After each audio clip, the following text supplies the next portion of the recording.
Calcium is important for overall health. Almost every cell in our body uses calcium in some way. Some areas where our bodies use calcium is in our nervous system, muscles, heart, and bone. Our bones store calcium in addition to providing support for our bodies.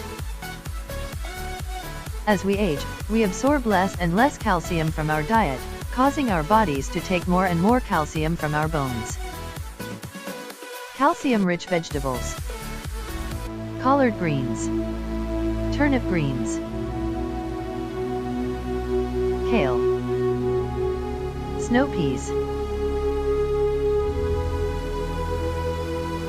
acorn squash, tomato, mustard greens, spinach, broccoli.